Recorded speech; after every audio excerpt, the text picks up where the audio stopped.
edition of the Ad Podcast. We've got another fun guest for you guys today. Lindsey Carnett is an accomplished entrepreneur, marketing exec, and PR expert. She's the founder and CEO and president of Marketing Maven, an integrated marketing and PR firm that she established in 2009, specializing in helping businesses grow through strategic communications, digital marketing, and reputation management. She's a graduate of Cal Lutheran, and she was an NCAA collegiate women's soccer captain and an officer in the American Marketing Association during her college years. She has over 2 decades of experience. Carnett is also a Forbes contributor, keynote speaker, bestselling author, notably of the Marketing Maven Method, and a fractional CMO, and numerous board director. She has earned numerous accolades, including multiple 40 Under 40 awards, top woman in business recognitions, and a Silver Stevie Award as Female Entrepreneur of the Year.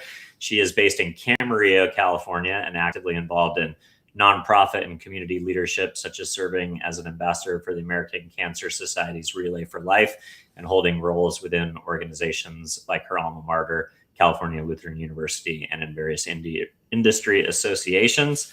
Lindsey, thanks so much for spending some time with us today. Thanks for having me. So I know that was a bit of a mouthful, but you've accomplished quite a bit in your career and with your agency. So, would love to learn a little bit more about where you grew up. We know you went to Cal Lutheran, but what did you study? You were a collegiate NCAA soccer player during your undergraduate years, but what kind of got you into the marketing, PR, reputation management, marketing space in your early days before you started your agency? I actually went to Cal Lutheran to study biosciences because I wanted to go work at Amgen and go find the cure for cancer. And so I was playing soccer, doing labs late at night, sitting on my bed doing chemistry problems. And I said, this is killing my social life. What can I do? So I switched to a major in communications, and I actually double majored in communications and Spanish. And I had graduated high school earlier than normal, lived in Mexico with a host family, and did intensive language study in Cuernavaca, Mexico. So wow. And I tested out of all the 100, 200 level Spanish classes. So I was able to double major, and it was so fun for me. And it was in college in my sophomore year where I got my PR internship at this PR agency in the San Fernando Valley. And so I got to be the communications departmental assistant, the Spanish departmental assistant, but I was doing my job as a PR person, and I got my first placement in the Wall Street Journal above the fold on a Monday morning. And my boss was like, Lindsey, most people don't do this in their whole PR career. This is huge. And I said, oh, really? That was fun. That's awesome. Yeah. Very, very cool. That's a pretty awesome experience. What did living in Mexico, how did that inform your worldview? And did it change you, like spending significant time down there as kind of a foreign exchange student? Yeah. I mean, it was interesting because the family wanted me to teach them English. And I said, no, here are the ground rules. I'm here to learn Spanish. So I only want to speak in Spanish. And so I began to dream in Spanish. I began to pray in Spanish. And like, when that happens, it's locked in. So that for me was transformational. And I speak Spanish every day, even at my own household. So wow. I just went to Mexico for a client's wedding last 2 weekends ago in Cabo. And I got asked by a lot of people there, like, oh, are you a Spanish or English teacher or something like that? And I said, no, I just speak it all the time. Oh, I love that. Yeah. So you worked at that first PR firm. Any other notable roles between working at that first shop and starting your own shop? Yeah, I actually got recruited out of that PR agency, and it was for a publicly traded company in biosciences, ironically. So I got to take my studies from biosciences and apply them in communications for a biosciences company out of Stockholm, Sweden. So they used to fly me business class to Sweden. And so I was 23 years old, flying, and I remember being at a place in Sweden, and these sparklers came out, and I said, "Whose birthday is it?" And they said, "Nobody's birthday, honey. We've ordered the whole bathtub full of Dom Perignon, like whatever." It's like the big stuff. So that was in Sweden, and they're publicly traded in Sweden and Norway. And so I brought Scandinavian products to the US and got involved with direct response marketing. And so I was 23, flying around the world, meeting with call centers, fulfillment centers, merchant processors, and creative agencies and media buyers. And then the recession hit, and I went to my suppliers and I said, "Hey, what do you got?" And I went to my television media buyer, a big agency in LA, and started a PR division for them. And as part of that PR division, I worked with Billy Mays from OxyClean. I worked with the Kardashians to help launch the Quick Trim product. I worked with Beachbody and Guthy-Ranker and all the big as seen on TV brands.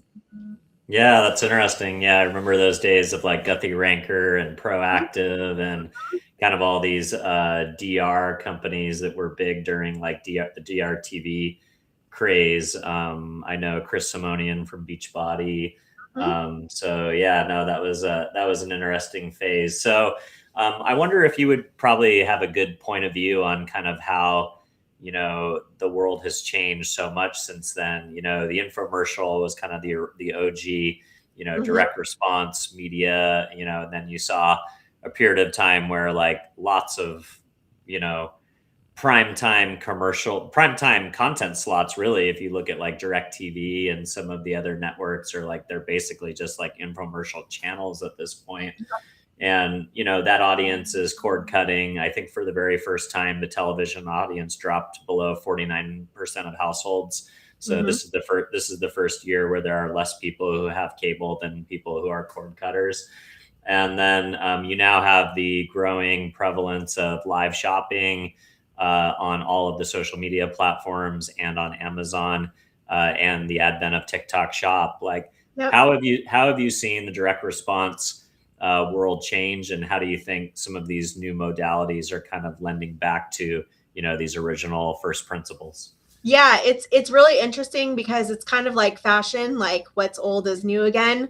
Like you see kids wearing Jinko jeans and Stussy shirts and all the cool stuff from the 90s is like, they're super hot right now, which is crazy. And thrifting's really hot. So the same thing's kind of happening in the advertising world as you're talking about, because I was kind of the anomaly in the direct response marketing world, saying like, "Hey, build brand. And everybody's like, "No, it's just ROI. Like, put it on TV, spend the money, get the money back, and boom, on to the next product and on to the next product." And so when a lot of these founders of these manufacturing companies started getting huge payouts, huge exits of like $300 million, or this company goes public or whatever, then people are like, "Oh, maybe there is value in building a brand and, getting it acquired for hundreds of millions of dollars." And so the pendulum kind of swung in that area, but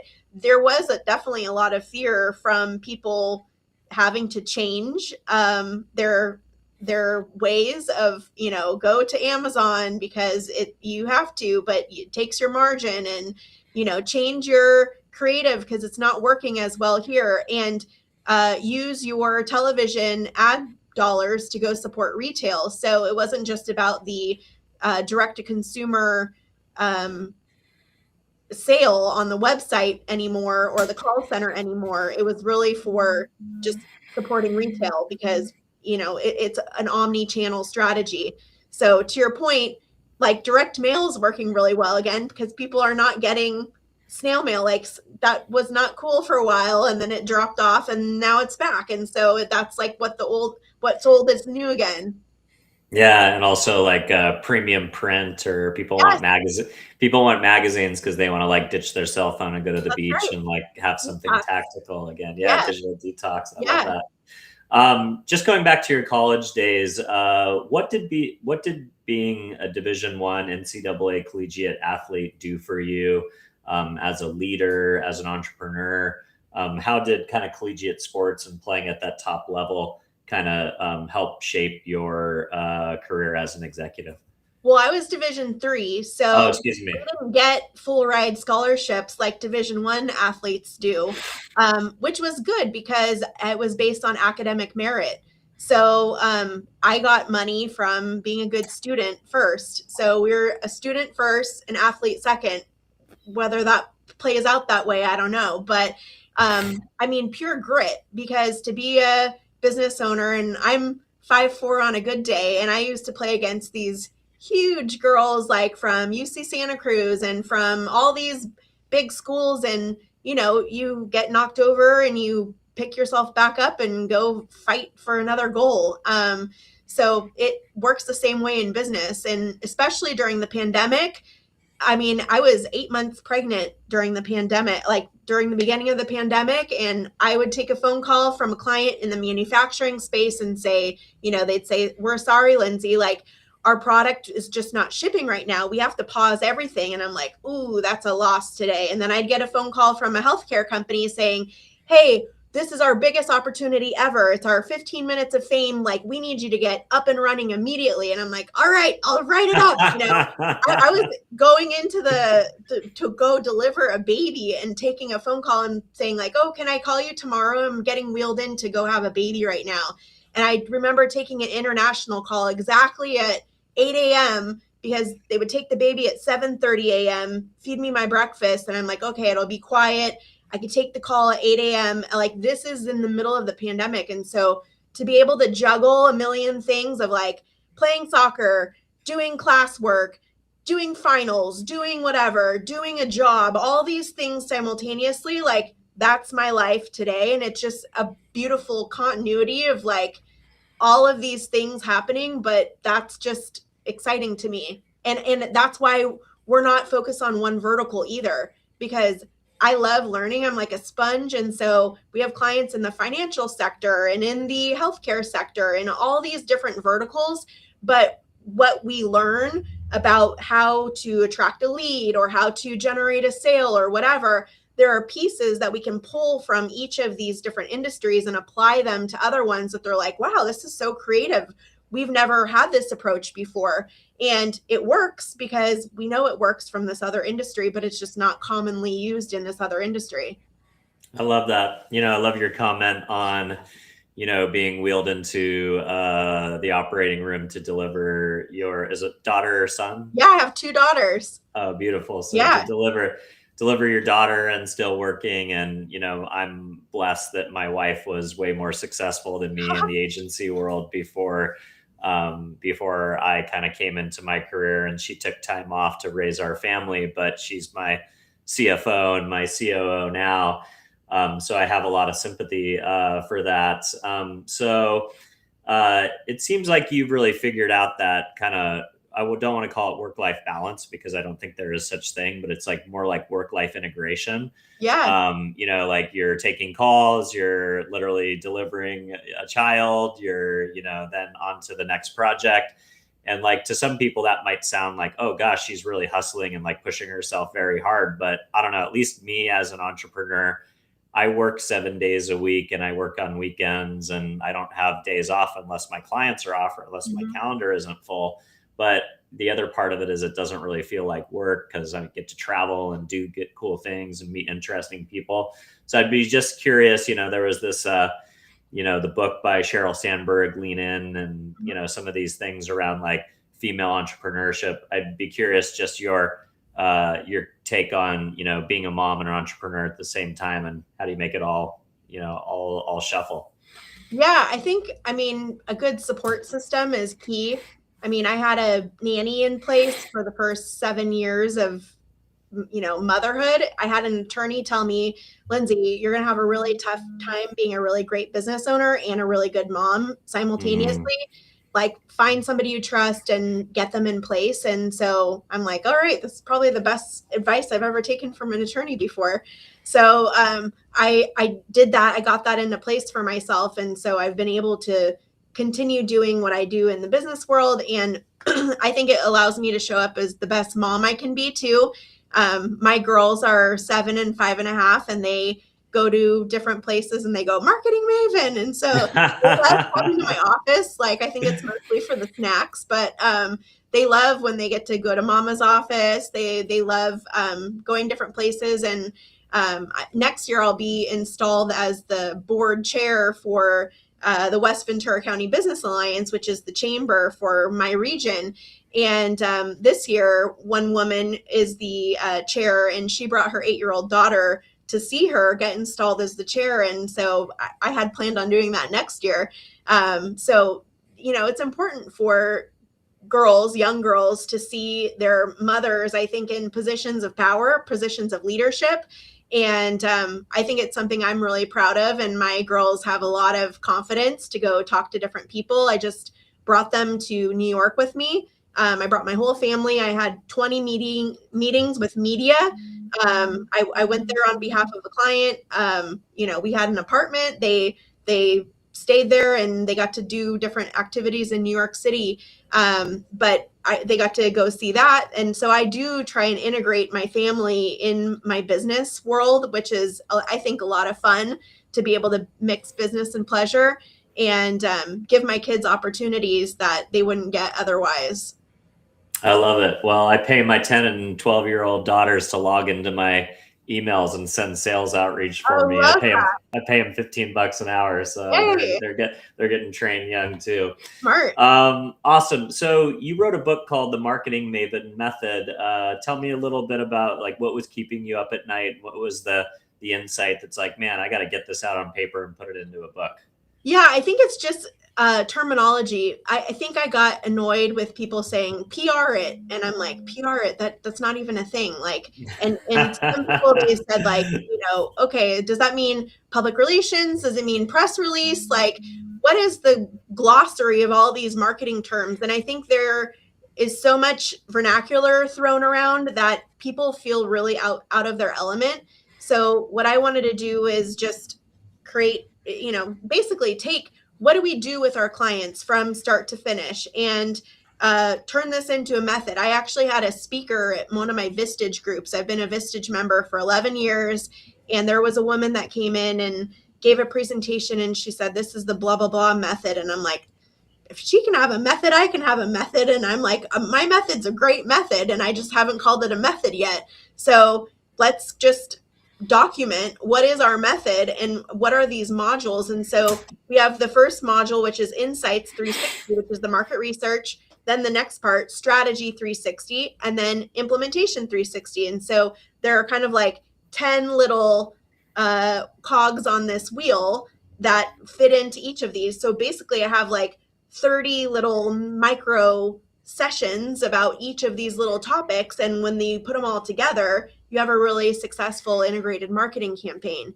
But I like to give my book to clients before they become a client. So then we're speaking the same language. So when I'm doing this and I say this, then it matches up because there's that point of reference. Yeah, that's really interesting. I wrote a book last year as well on kind of my process as like leveraging content creation and being a creator as a business development person. And it was a fun experience. I ghost wrote it with one of my closest friends who also runs an agency down in Brazil.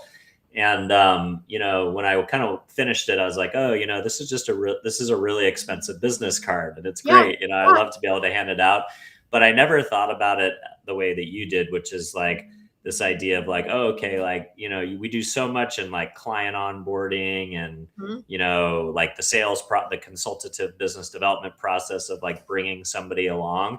But when you have kind of your philosophy and your business identity and kind of the basics of what the way you approach business, if you have that in a book, it's almost like, okay, like we can just get, on the same page and get the foundational stuff down if you just spend, an hour or 2 or 3 reading this book. And then when we come to like get the work done, we've already done the foundational work, and now we can move right into the meat of it, so to speak.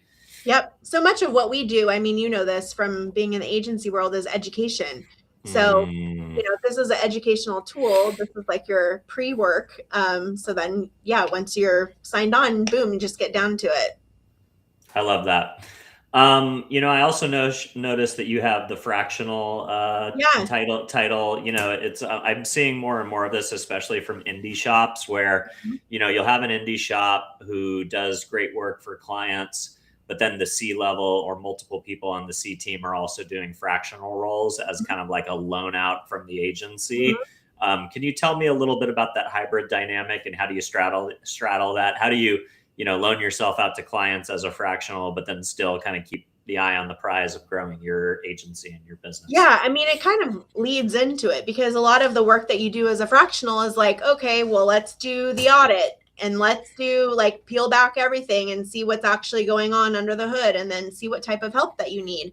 So it kind of lends itself to that. It is more of my time with, working with C-suite leadership and figuring out, okay, well, what's the strategy? And there are just some things where they want your attention. And so that wasn't a thing of mine for a very long time, but it got requested so much that I'm like, okay, well, I should just put it out there because it's attractive to a lot of companies where they want fractional CMO help. And so, yeah, it just came as a demand from external clients. So, yeah. Yeah, it's interesting. It's probably a good lead in too, right? Because you can either like start an either agency work or fractional work, and both of them probably lead That's right. to the other, Yeah, at it's some like point a in time. river that meets Yeah, at the end. I love that. You've mentioned a couple of times, and I have listed in your bio, organizations like the Vistage and the Ventura Business Alliance, I think you called it, which is my understanding is the Ventura, the equivalent of the Ventura Chamber of Commerce. What are these professional organizations, mean to you? And, aside from the networking, what is kind of the value proposition that you get from it? Yeah, I mean, when I started my business, I was 26 years old. And so I didn't know about any sort of resources. I just, put up my website, started calling on clients, and started, doing the work. And then I got more employees. And then I'm like, oh, there are laws about being an employer. And oh, there are more things. And so as all of these things smack you in the face as a 26-year-old and 27-year-old, you're like, okay, I need to get resources for this. I need to get resources for that. And so I learned about these organizations through the Goldman Sachs 10,000 Small Businesses program. This is Mm. actually where I had one woman that owned a translation company, and she said, Lindsey, do you have certifications? And I said, I'm not a doctor. I don't need certifications. And then she's like, no, like being a woman-owned small business. And I'm like, I don't need handouts. I can compete with the guys. And she's like, no, Mm. Lindsey, like, what if you could triple the size of your business? And I was like, really?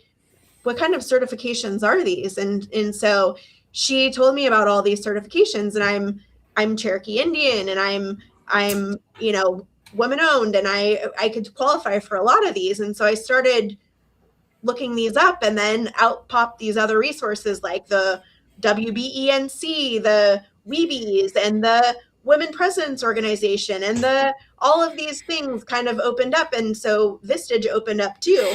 And so I joined Vistage, and then I joined Women Presidents Organization, and then I joined Women in Sports and Events. And, all of these things kind of opened up these networks and resources for me to get educated as a business owner, because I didn't go get my MBA. In fact, I'm the least educated person in my family. My dad has a PhD, my mom has a master's degree, and I asked my boss and all these department chairs at my university, hey, should I go get a master's degree? And they're like, no, stay on your path. It's much better. And I'm like, really?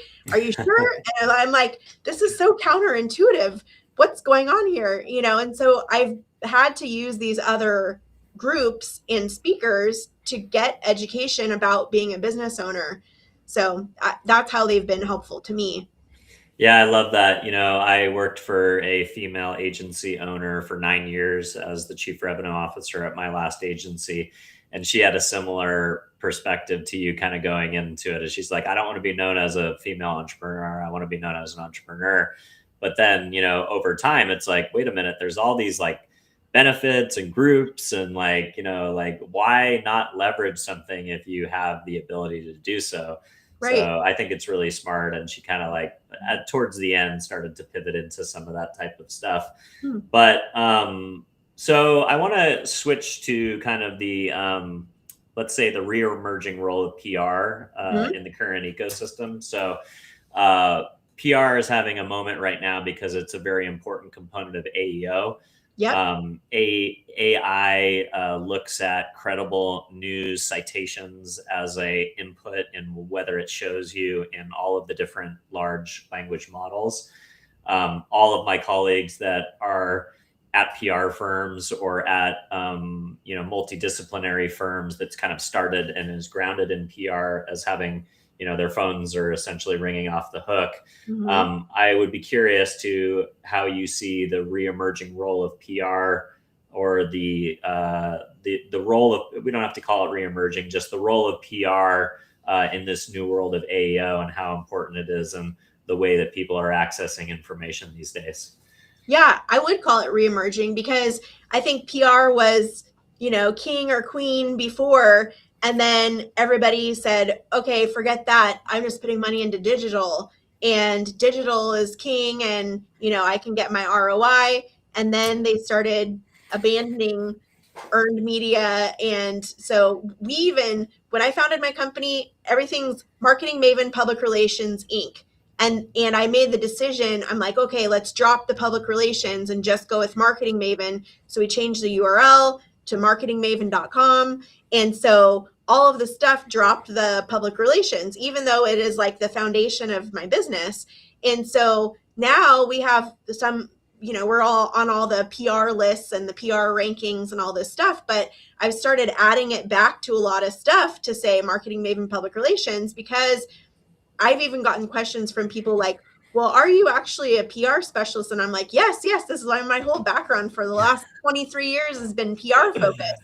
And so we have gotten the most referrals that we've ever gotten from SEO companies who I think have been in the position to say, we are the smartest, we control everything on websites.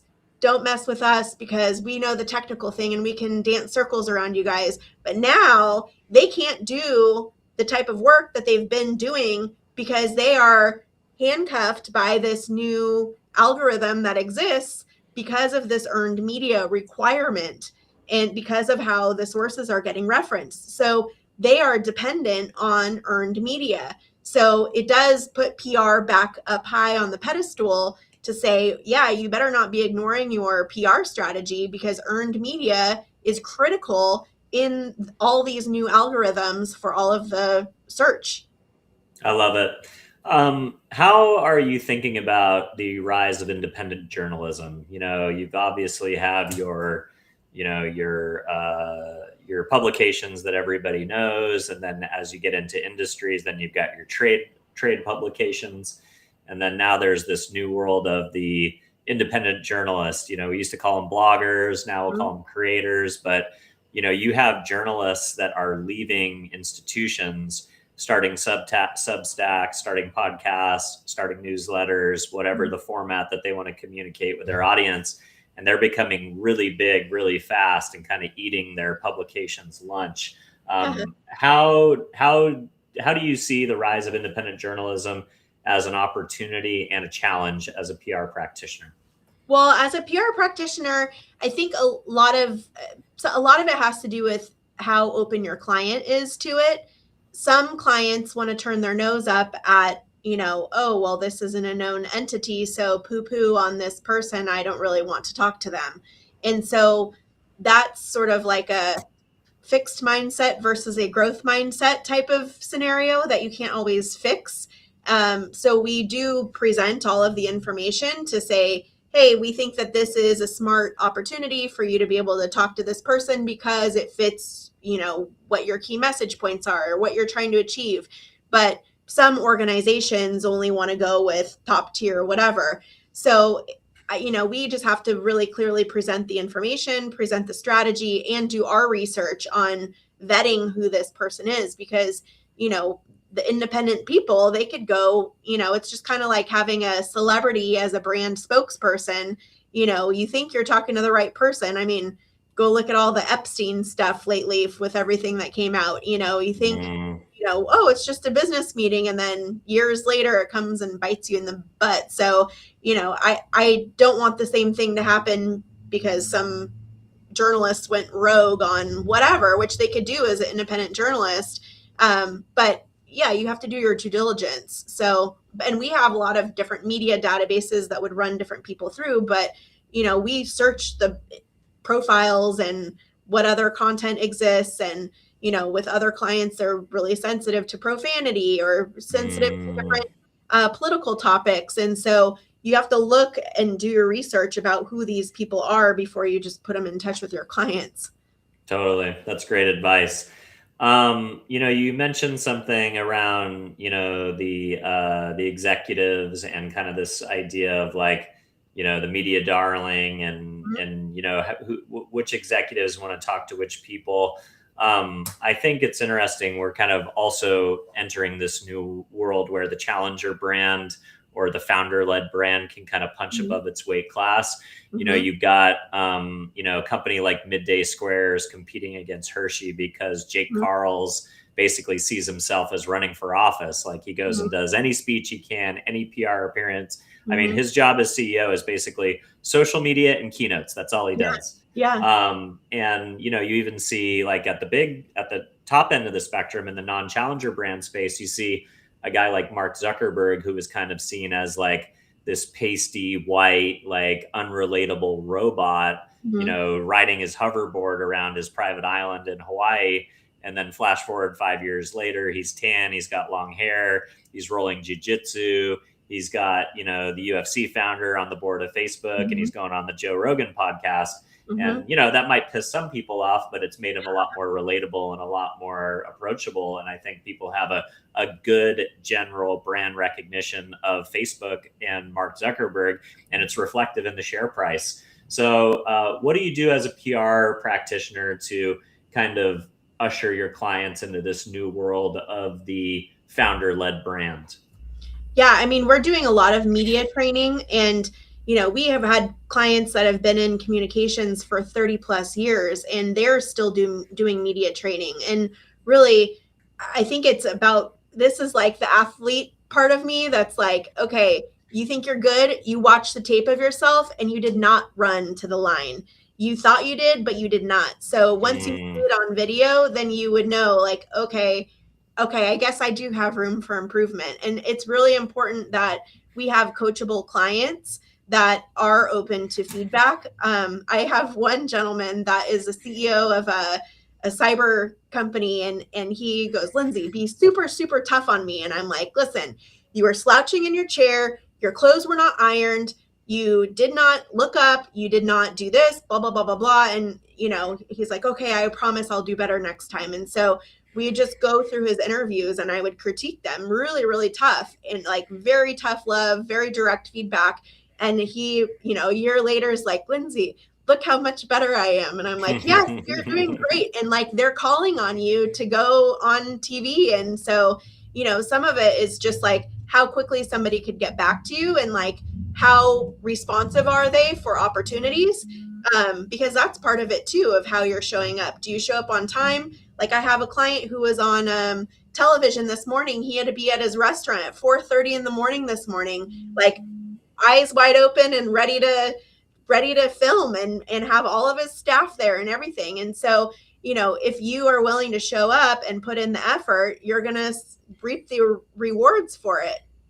I love that. That's great advice, media training. And, that's maybe another idea of these independent, journalists or podcasts. Like it's good practice for when you have to do the big TV appearance, right?